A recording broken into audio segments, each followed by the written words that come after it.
أعوذ بالله من الشيطان الرجيم بسم الله الرحمن الرحيم وإذا سمعوا ما أنزل إلى الرسول ترى أعينهم تفيض من الدمع مما عرفوا من الحق يقولون ربنا آمنا فاكتبنا مع الشاهدين وما لنا لا نؤمن بالله وما جاءنا من الحق ونطمع أن يدخلنا ربنا مع القوم الصالحين فأثابهم الله بما قالوا جنات تجري من تحتها الأنهار خالدين فيها وذلك جزاء المحسنين والذين كفروا وكذبوا بآياتنا أولئك أصحاب الجحيم يا أيها الذين آمنوا لا تحرموا طيبات ما أحل الله لكم ولا تعتدوا إن الله لا يحب المعتدين وكلوا مما رزقكم الله حلالا طيبا واتقوا الله الذي أنتم به مؤمنون لا يؤاخذكم الله باللغو في أيمانكم ولكن يؤاخذكم بما عقدتم الأيمان فكفارته إطعام 10 مساكين من أوسط ما تطعمون أهليكم أو كسوتهم أو تحرير رقبة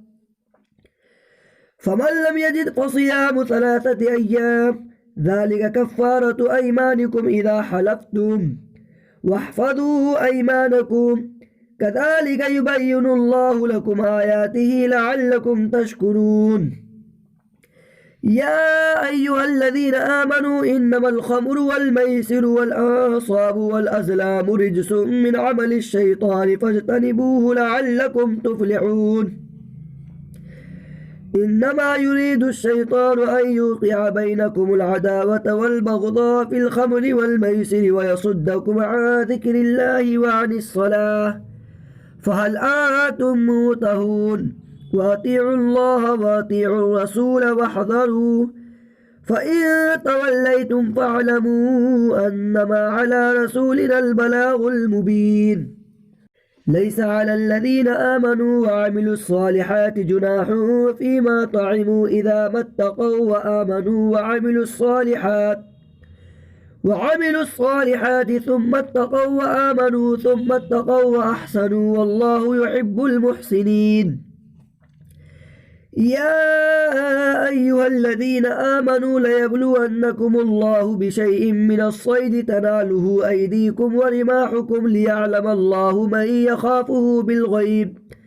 فمن اعتدى بعد ذلك فله عذاب أليم يا أيها الذين آمنوا لا تقتلوا الصيد وأنتم حرم وما قتله منكم متعمدا فجزاء مثل ما قتل من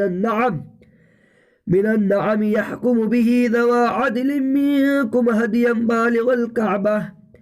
بالغ الكعبة أو كفارة طعام مساكين أو عدل ذلك صياما ليذوق وبال أمره عفى الله عما سلف ومن عاد فينتقم الله منه والله عزيز ذو انتقام أحل لكم صيد البحر وطعامه متاعا لكم وللسيارة وحرم عليكم صيد البر ما دمتم حرما واتقوا الله الذي إليه تحشرون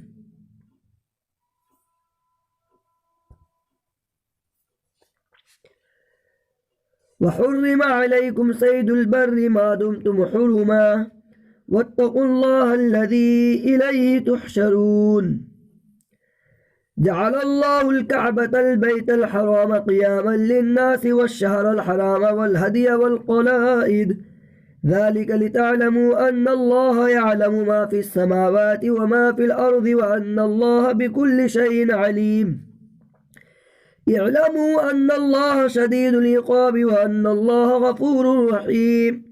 ما على الرسول إلا البلاغ والله يعلم ما تبدون وما تكتمون قل لا يستوي الخبيث والطيب ولو أعجبك كثرة الخبيث فاتقوا الله يا أولي الألباب لعلكم تفلحون يا أيها الذين آمنوا لا تسألوا عن أشياء إن تبد لكم تسؤكم وإن تسألوا عنها حين ينزل القرآن ينزل القرآن تبد لكم عفى الله عنها والله غفور حليم قد سألها قوم من قبلكم ثم أصبحوا بها كافرين ما جعل الله من بحيرة ولا سائبة ولا وصيلة ولا حام ولكن الذين كفروا يفترون على الله الكذب وأكثرهم لا يعقلون وإذا قيل لهم تعالوا إلى ما أنزل الله وإلى الرسول قالوا حسبنا ما وجدنا عليه آباءنا أولو كان آباؤهم لا يعلمون شيئا ولا يهتدون يا أيها الذين آمنوا عليكم أنفسكم لا يضركم ما ضل إذا اهتديتم إلى الله مرجعكم جميعا فينبئكم بما كنتم تعملون يا أيها الذين آمنوا شهادة بينكم إذا حضر أحدكم الموت حين الوصية اثنان ذوى عدل منكم أو آخران من غيركم إن أنتم ضربتم في الأرض فأصابتكم مصيبة الموت تحبسونهما من بعد الصلاة فيقسمان بالله إن ارتبتم لا نشتري به ثمنا ولو كان ذا قربى ولا نكتم شهادة الله إنا إذا لمن الآثمين فإن عثر على أنهما استحقا إثما فآخران يقومان مقامهما من الذين استحق عليهم الأوليان فيقسمان بالله لشهادتنا أحق من شهادتهما وما اعتدينا إنا إذا لمن الظالمين ذلك أدنى أن يأتوا بالشهادة على وجهها أو يخافوا أن ترد أيمان بعد أيمانهم واتقوا الله واسمعوا والله لا يهدي القوم الفاسقين يوم يجمع الله الرسل فيقول ماذا أجبتم قالوا لا علم لنا إنك أنت علام الغيوب إذ قال الله يا عيسى ابن مريم اذكر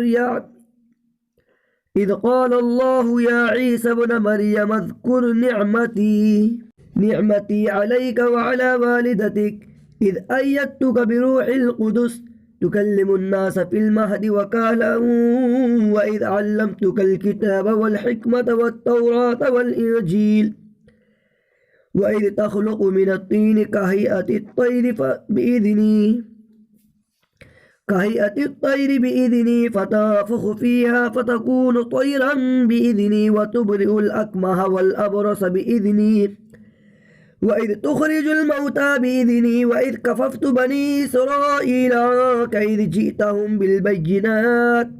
فقال الذين كفروا منهم إن هذا إلا سحر مبين وإذ أوحيت إلى الحواريين أن آمنوا بي وبرسولي قالوا آمنا واشهد بأننا مسلمون إذ قال الحواريون يا عيسى ابن مريم هل يستطيع ربك أن ينزل علينا مائدة من السماء قال اتقوا الله إن كنتم مؤمنين قالوا نريد أن نأكل منها وتطمئن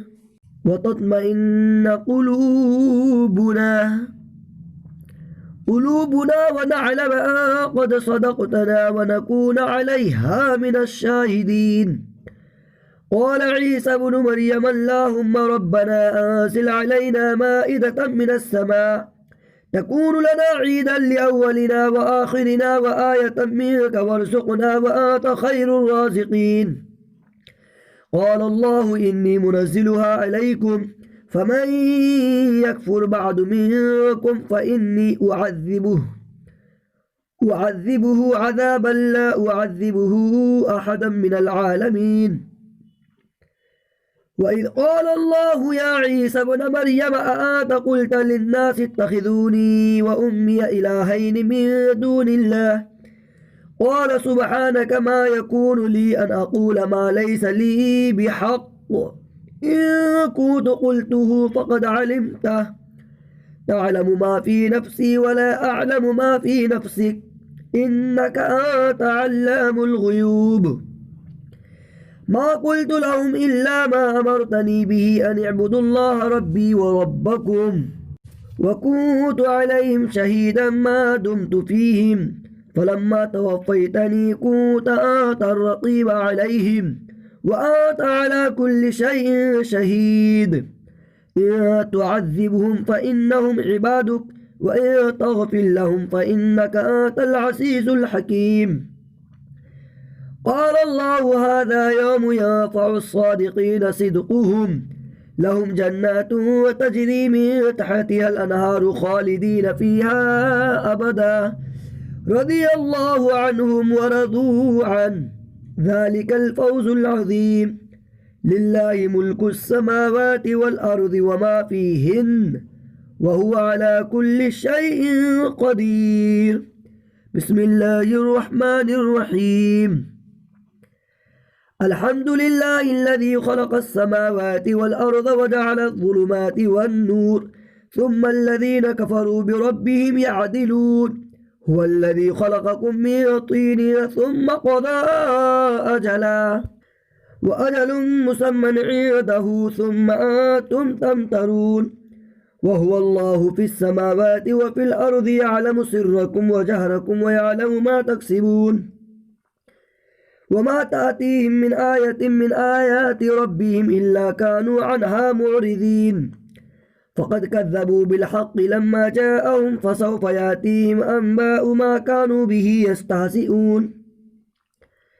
ألم يروا كم أهلكنا من قبلهم من قرن مكناهم في الأرض ما لم نمكن لكم وأرسلنا السماء عليهم مدرارا وجعلنا الأنهار تجري من تحتهم فأهلكناهم بذنوبهم وأنشأنا من بعدهم قرنا آخرين.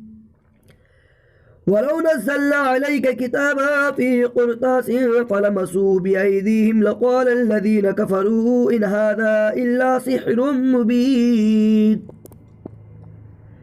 وقالوا لولا أنزل عليه ملك ولو أنزلنا ملكا لقضي الأمر ثم لا ينظرون. ولو جعلناه ملكا لجعلناه رجلا وللبسنا عليهم ما يلبسون. ولقد استهزئ برسل من قبلك فحاق بالذين سخروا منهم ما كانوا به يستهزئون.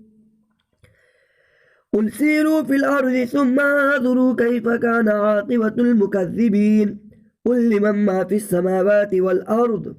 قل لله كتب على نفسه الرحمة ليجمعنكم إلى يوم القيامة لا ريب فيه الذين خسروا أنفسهم فهم لا يؤمنون. وله ما سكن في الليل والنهار وهو السميع العليم. قل أغير الله أتخذ وليا فاطر السماوات والأرض وهو يطعم ولا يطعم. قل إني أمرت أن أكون أول من أسلم ولا تكونن من المشركين. قل إني أخاف إن عصيت ربي عذاب يوم عظيم. من يصرف عنه يومئذ فقد رحمه وذلك الفوز المبين. وإن يمسسك الله بضر فلا كاشف له إلا هو وإن يمسسك بخير فهو على كل شيء قدير وهو القاهر فوق عباده وهو الحكيم الخبير. قل أي شيء أكبر شهادة قل الله شهيد بيني وبينكم وأوحي إلي هذا القرآن لأنذركم به ومن بلغ أئنكم لتشهدون أن مع الله آلهة أخرى قل لا أشهد قل إنما هو إله واحد وإنني بريء مما تشركون. الذين آتيناهم الكتاب يعرفونه كما يعرفون أبناءهم الذين خسروا أنفسهم فهم لا يؤمنون. ومن أظلم ممن افترى على الله كذبا أو كذب بآياته إنه لا يفلح الظالمون. ويوم نحشرهم جميعا ثم نقول للذين أشركوا أين شركاؤكم الذين كنتم تزعمون ثم لم تكن فتنتهم إلا أن قالوا والله ربنا ما كنا مشركين انظر كيف كذبوا على أنفسهم وضل عنهم ما كانوا يفترون ومنهم من يستمع إليك وجعلنا على قلوبهم أكنة أن يفقهوه وفي آذانهم وقرا وإن يروا كل آية لا يؤمنوا بها حتى إذا جاءوك يجادلونك يقول الذين كفروا إن هذا إلا أساطير الأولين وهم ينهون عنه وينأون عنه وإن يهلكون إلا أنفسهم وما يشعرون ولو ترى إذ وقفوا على النار فقالوا يا ليتنا نرد ولا نكذب بآيات ربنا ونكون من المؤمنين بل بدا لهم ما كانوا يخفون من قبل ولو ردوا لعادوا لما نهوا عنه وإنهم لكاذبون وقالوا إن هي إلا حياتنا الدنيا وما نحن بمبعوثين ولو ترى إذ وقفوا على ربهم قال ليس هذا بالحق قالوا بلى وربنا قال فذوقوا العذاب بما كنتم تكفرون قد خسر الذين كذبوا بلقاء الله حتى إذا جاءتهم الساعة بغتة قالوا يا حسرتنا على ما فرطنا فيها وهم يحملون أوزارهم على ظهورهم ألا ساء ما يزرون وما الحياة الدنيا إلا لعب ولهو وللدار الآخرة خير للذين يتقون أفلا تعقلون قد نعلم إنه ليحزنك الذي يقولون فإنهم لا يكذبونك ولكن الظالمين بآيات الله يجحدون ولقد كذبت رسل من قبلك فصبروا على ما كذبوا وأوذوا حتى أتاهم نصرنا ولا مبدل لكلمات الله ولقد جاءك من نبأ المرسلين وإن كان كبر عليك إعراضهم فإن استطعت أن تبتغي نفقا في الأرض أو سلما في السماء فتأتيهم بآية ولو شاء الله لجمعهم على الهدى فلا تكونن من الجاهلين إنما يستجيب الذين يسمعون والموتى يبعثهم الله ثم إليه يرجعون وقالوا لولا نزل عليه آية من ربه قل إن الله قادر على أن ينزل آية ولكن أكثرهم لا يعلمون وما من دابة في الأرض ولا طائر يطير بجناحيه إلا أمم أمثالكم ما فرطنا في الكتاب من شيء ثم إلى ربهم يحشرون والذين كذبوا بآياتنا صم وبكم في الظلمات من يشاء الله يذلله ومن يشاء يجعله على صراط مستقيم قل أرأيتكم إن أتاكم عذاب الله أو أتتكم الساعة أغير الله تدعون إن كنتم صادقين بل إياه تدعون فيكشف ما تدعون إليه إن شاء وتنسون ما تشركون صدق الله العلي العظيم.